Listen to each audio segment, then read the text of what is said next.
O Evangelho de Maria, a mulher que venceu o mal. Padre Gabriel à morte, voz Bruno Correia. Quinto dia, exulta, alegra-te, desfruta. Imaculada, sempre virgem, esposa de José. Agora Maria está preparada para o grande anúncio de sua missão. O fato se estabelece claramente durante o ano de espera pelo casamento, quando já fora feita a declaração do matrimônio. Para todos os efeitos, Maria já era esposa de José, ainda que nesse período se abstinha de relações matrimoniais, mesmo que fossem legítimas. O mensageiro divino irrompe poderosamente na vida da Virgem de maneira impressionante. É quase certo que o fato aconteceu em sua casa, o que tornaria autêntica a inscrição que lemos tanto em Nazaré quanto em Loreto, onde se crê que ocorrera a anunciação. Aqui o Verbo de Deus se fez carne. Shairi Keratoritomeni. Exulta, ó favorita de Deus. Alegra-te, tu que estás repleta das graças divinas. Desfruta, escolhida por Deus, que a cobriu de predileção. Assim poderíamos traduzir a saudação do anjo. São palavras ricas em significado e têm referência messiânica direta. Por isso são capazes de agitar a donzela, que compreende nelas um projeto extraordinário da parte de Deus, mas não entende do que se trata. Shairi não é uma saudação comum. Shalom, que a paz esteja contigo, nem o simples ave ou salve, que infelizmente foram incorporados em nossas traduções. Shairi, exulta, alegra-te, desfruta, é uma saudação particular, usada apenas pelos profetas Joel, Zacarias e Sofonias, e apenas com referência ao Messias. Exulta, filha de Sião, pois o teu Senhor vem a ti. Ao escutar que lhe dirigiam essas palavras messiânicas, ditas expressamente a ela, Maria experimenta uma agitação espontânea. Reflete sem entender, mas nada questiona, pois é a Virgem que espera, que crê, que não faz perguntas. Um breve parêntese. Os biblistas concordam em dizer-nos que todo esse relato não reflete os esquemas bíblicos dos nascimentos milagrosos. Por exemplo, quando a Sara é anunciado o nascimento de Isaac, a Ana o de Samuel, ou a Zacarias o de João Batista, acontecimentos pedidos e desejados, impossíveis devido às circunstâncias de velhice e esterilidade, para os quais não era necessário qualquer discussão. Por outro lado, a anunciação segue os esquemas bíblicos das missões especiais ou das vocações extraordinárias. Temos a saudação inicial, o anúncio da missão e a espera da resposta. Maria reflete sobre aquela saudação messiânica, sobre o fato evidente de que Deus lhe pede algo grande. Ela sabe que o Messias nasceria de uma virgem, proto-evangelho, e que seria concebido por uma virgem em um povoado hebreu. Não sabia que essa mulher predestinada era justamente ela, a humilde e desconhecida donzela de Nazaré. E o anjo explica: não temas, darás à luz um filho, lhe porá o nome de Jesus. Ele será grande, será o Filho do Altíssimo, será rei. Maria não duvida um instante sequer, não pede sinais, pede ordens. Como deve agir para corresponder plenamente à vontade de Deus? Sua pergunta: como se fará isso, pois não conheço o homem, ou seja, não tenho relações conjugais, é uma revelação explícita de seu propósito de manter-se virgem. Devo continuar assim? Devo mudar? Ela, que é a escrava do Senhor, não coloca nenhuma condição a Deus. Pergunta apenas o que precisa fazer.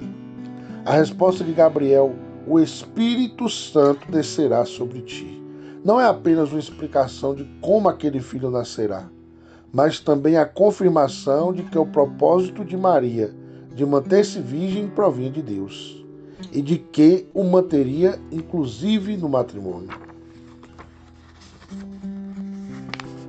Neste momento, é Deus quem espera uma resposta de sua criatura. Ele nos criou inteligentes e livres e nos trata como tal. O Senhor oferece os seus dons excelsos, nunca os impõe.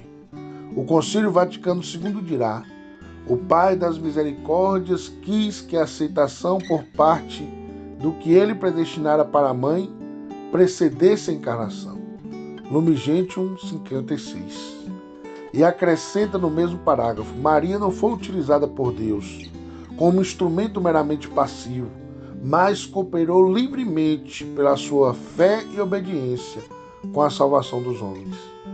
A resposta chega imediatamente: eis aqui a serva do Senhor, faça-se em mim segundo a tua palavra. Lucas 1:38. É difícil imaginar um momento mais importante do que esse na história humana, quando o Verbo de Deus se fez carne e vem viver entre nós. Veio e jamais nos abandonou. Eis que estou convosco todos os dias até o fim do mundo. Mateus 28:20. Quando Adão e Eva foram expulsos do paraíso terrestre, com a perspectiva do sofrimento e da morte, não saíram como seres desesperados. Deus manifestara uma expressão importante, condenando a serpente que os havia enganado. Maldita seja, porém ódio entre ti e a mulher, entre a tua descendência e a dela, esta te ferirá a cabeça. Gênesis 3:15. Restava ainda uma esperança. Aquela mulher e seu filho, sua semente, derrotariam Satanás. Porém, quando chegaria aquela mulher e quando seu filho triunfaria, a promessa messiânica se foi definindo ao longo do período de espera. Com Abraão, Deus elege um povo do qual viria o bendito. Entre as diversas tribos de Israel, a predileção recai sobre a tribo de Judá, e entre as famílias de Judá, a promessa centra-se na de Davi. Porém, quando e como essas profecias seriam realizadas? Por fim, estamos diante da mulher predestinada e bendita. Seus pais a chamaram Maria.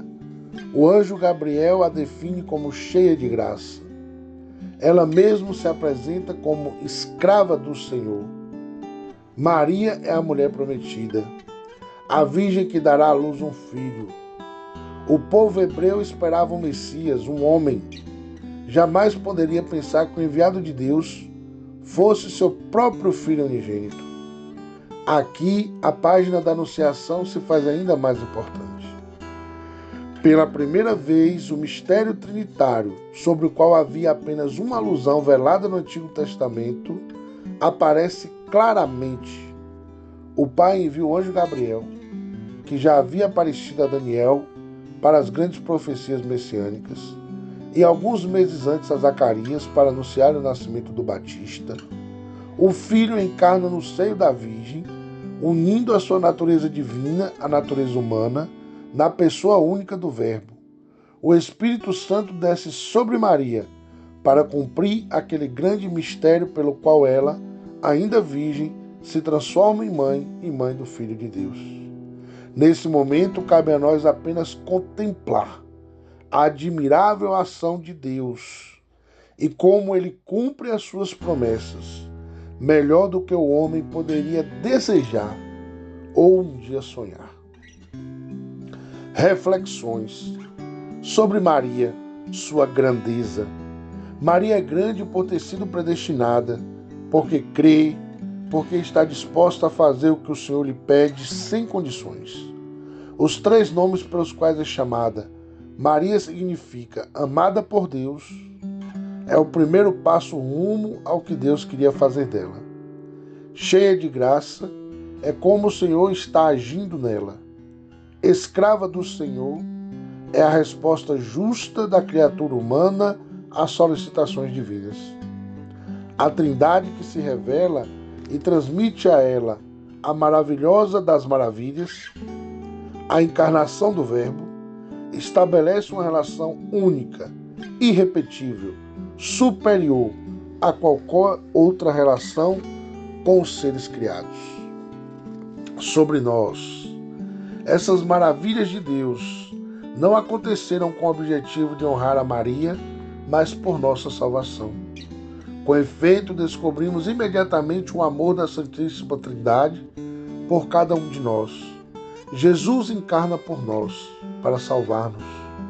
O papel de Maria na realização desse plano divino é evidente, assim como a sua colaboração com Deus e a gratidão que todos nós lhe devemos.